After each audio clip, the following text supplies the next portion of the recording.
let's talk about Breath of the Wild versus Tears of the Kingdom. Oh, hi! Hey, can you help me? Oh, he's hitting me! That's a monster. Hello, friend? No! That is also a monster. Well, how was I supposed to know that? What are you doing? Go talk to that guy. Hello, Cannons and Gamers, and welcome to another Beginner vs. Expert game review. We are the Cozy Couple, and we review games, animes, and all things cozy. Today we'll be reviewing Breath of the Wild and Tears of the Kingdom. Breath of the Wild is the first Zelda game I've ever played, and I loved it. And I've been playing Zelda games since Link to the Past. I was really hyped for Breath of the Wild, the first open world Zelda game. I was super excited to play this game. Once it had been announced, I couldn't wait to get my hands on it. The first time you walk out of the Shrine of Resurrection and see the landscape is such a great cinematic moment, and sets the groundwork for a wide open world. Starting the game, we're led into a beautiful and interactive world before being face-checked with a liar. The world of Hyrule is stunning and massive. The sheer size of the game lends itself to hours of exploring. With a map this size, I would be hopelessly lost within seconds. So to prevent little lost lambs from wandering hopelessly, the map highlights where quests are located, and I can note any special areas of interest through stickers.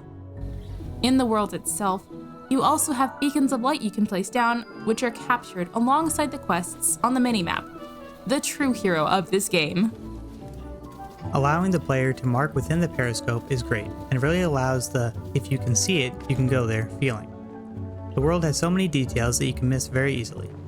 Even a lot of the names for areas and places are callbacks to previous Zelda games, which can be pretty fun to catch while you are exploring. I don't really care about the story. And the odds of me winning a fight against any of the bosses is laughable. Knowing this, I went into the game to explore. I played Breath of the Wild to gather resources, ride horses, and mostly cook. Occasionally I would find a shrine, which to me are just teleportation spots. And on the rare chance I do venture inside, I would almost always need Xavier's help to solve them. Help! What do I do? Alright, hang on. Oh, I remember this one. Alright, there you go. How does he remember them all? This is insane. He's a genius. I would also sometimes find these cutie patooties who sang me a song every time we met. It was tricky for me to learn all the buttons, and there were a lot of things to keep track of, but for how I played the game, there was a ton to do and so many ways to enjoy the game. I really liked discovering the story. It is a game where you can have as little or as much story as you want. Most of the story is very missable, but it's fun to put together everything by the end.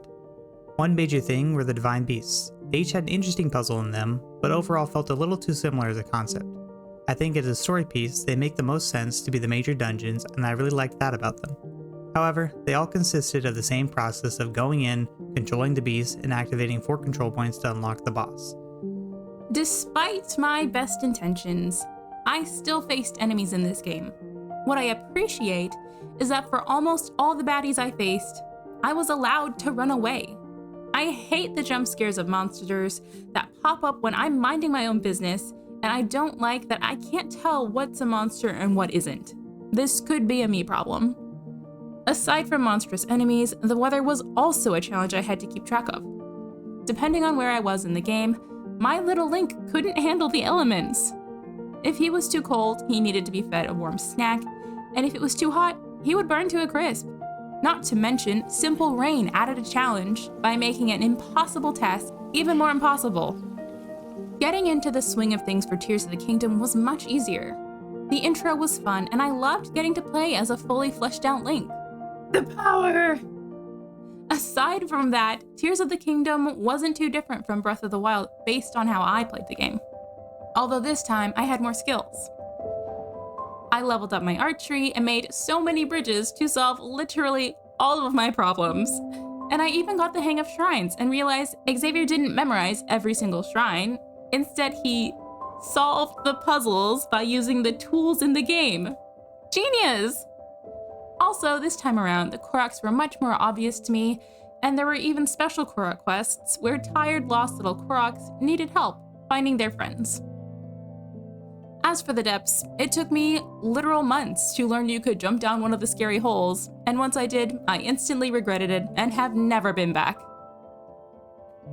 Link's powers in Tears of the Kingdom have changed for the better. They were fun in Breath of the Wild, and here they've really been stepped up. The abilities overall are more useful, and none of them seem like I would never use them. Ice. Although I miss having infinite bombs at my fingertips, the abilities overall are much more fun to use. The dungeons aren't quite at the level they have been in past 3D Zelda games. They have improved from Breath of the Wild. In both games, the dungeons are quite simple compared to Ocarina of Time or Twilight Princess, where the design of the dungeon felt more thought out and in-depth. For Breath of the Wild and Tears of the Kingdom, dungeons were essentially solved by making it from point A to point B and you're done. The progression of the story in Tears of the Kingdom is very similar to Breath of the Wild, but instead of Link's memories, you're collecting Zelda's. It has the same story discovering process where you enjoy as little or as much of the story as you want, which is good for players like my wife, who has never touched the story or any main quests. One major gripe is that the Guardians from Breath of the Wild are gone for no reason. I don't really mind that they're gone, but I mind that they're gone with no explanation, especially when the Guardian technology still exists all over the place. The developers went through great lengths to make the Breath of the Wild map feel different enough in Tears of the Kingdom so that you can explore it all over again. This is reminiscent of how Nintendo successfully released both Ocarina of Time and Majora's Mask, which were also two Zelda games released for the same console using a bunch of the same assets, yet still are different enough to create two unique feeling games. The addition of the sky and the underground map areas was a great way of expanding an already existing map. These sections both offer completely new additions to the game while feeling like they belong. The bosses were great this time around. They weren't just slightly different variations of one boss like in Breath of the Wild. They all had their own uniqueness that made them enjoyable to fight. My particular favorite is Colgera, and not only is it a fun fight, but the music also slaps. Fighting with the champion powers, in my opinion, was much more difficult to use. Although they are all cool, having to run up and tag your buddy just to use their power is a little frustrating.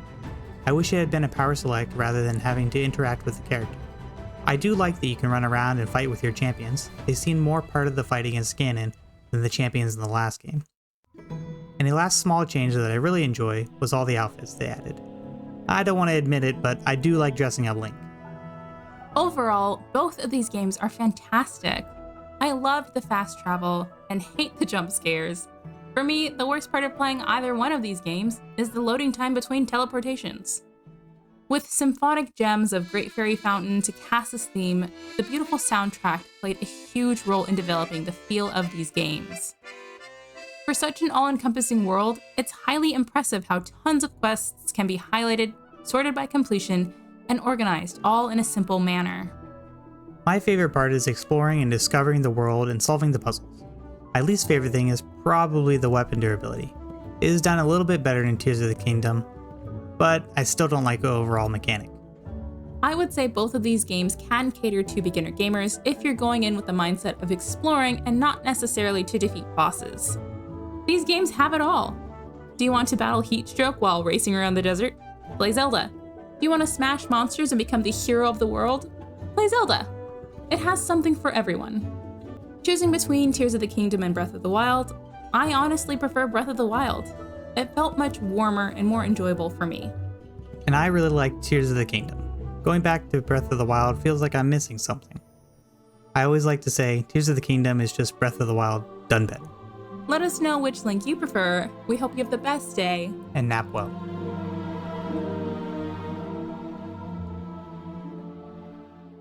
Yeah, what's up?